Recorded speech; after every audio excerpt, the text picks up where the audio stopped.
Bonjour et bienvenue, voici notre tour d'horizon économique, géopolitique, énergétique et boursier. Nous sommes le lundi 27 mars et pour comprendre comment tourne la planète finance, c'est sur la bourse au quotidien, nulle part ailleurs.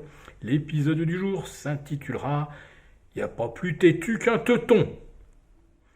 Oui, décidément, les Allemands sont têtus.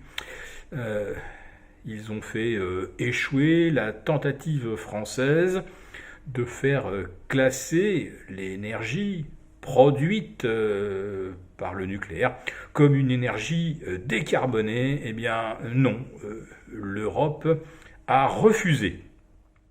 Mais soyons quand même honnêtes, les Allemands ne sont peut-être pas si têtus que cela, puisqu'ils viennent d'accepter finalement de se ranger à la grande directive européenne consistant à ne plus produire de véhicules thermiques d'ici 2035.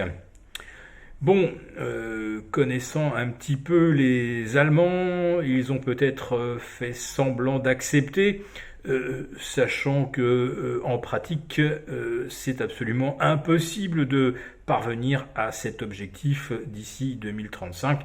On ne saura jamais faire toutes les batteries nécessaires avec le peu de matières premières dont on dispose aujourd'hui. Sachant que si on doit doubler le nombre de mines de lithium, de nickel, de cuivre et autres métaux indispensables, de telles mines ne seraient pas opérationnelles avant 5 ou 6 ans dans le meilleur des cas, pour des pays pas trop regardants sur l'écologie, et probablement 10 ans après les études de faisabilité et les recours contre des projets miniers polluants et abîmant en plus de ça les paysages. Mais avant le week-end, c'était pas tellement cette question des véhicules décarbonés à l'horizon 2035 qui préoccupait les marchés, non. C'était la Deutsche Bank qui s'était pris une sacrée dérouillée boursière, retombée sur 8 euros, des niveaux qu'on n'avait pas connus en fait depuis la grande crise de 2008. Et avec cette question, est-ce que la Deutsche Bank ne va pas, à l'image du Crédit Suisse, capoter, nous claquer entre les pattes dans les prochains jours? Eh bien, Olaf Scholz, le chancelier allemand, est monté au créneau et nous explique que la Deutsche Bank, c'est tu costaud, avec des ratios tier 1 tout à fait satisfaisants. Et d'ailleurs, la Deutsche Bank rachète ses propres applications, et notamment les fameux ATI.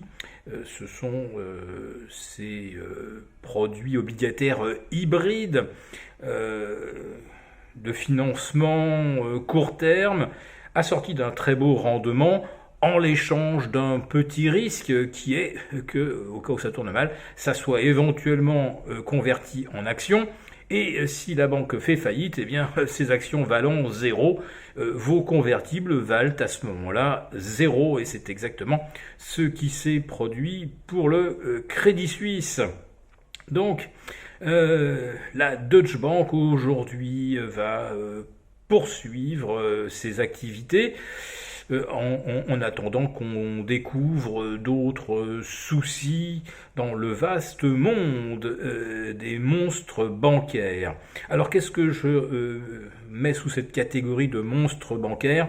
Eh bien, ce sont en fait tous les établissements qui ont plus de 10 000 milliards de dérivés, d'encours de dérivés sous gestion.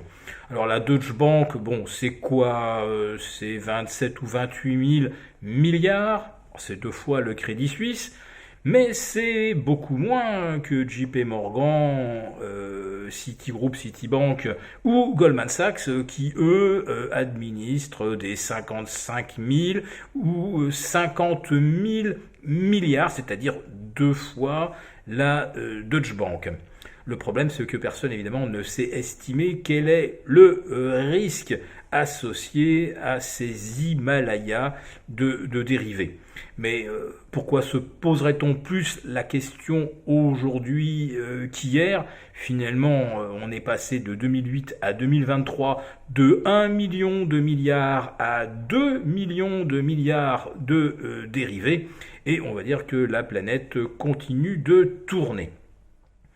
Le problème, c'est qu'avec des banques qui vont certainement beaucoup moins prêter dans les mois à venir, et notamment si vous avez d'autres Deutsche Bank qui rachètent leurs propres ATI ou leurs propres COCO, c'est-à-dire des bons collatéralisés, ce sont ces outils de financement qui leur permettent d'accorder du crédit. Bon, s'ils se mettent à les racheter, ça veut dire que ça diminue d'autant leur capacité d'accorder des prêts. Et une économie sans crédit, sans prêt, eh bien c'est une économie qui tombe en récession. Et alors là, on va pas trancher le débat tout de suite, mais entre l'inflation et la récession, on peut se demander ce qui est le pire pour les banques et pour les marchés. Nous n'allons pas tarder à le savoir.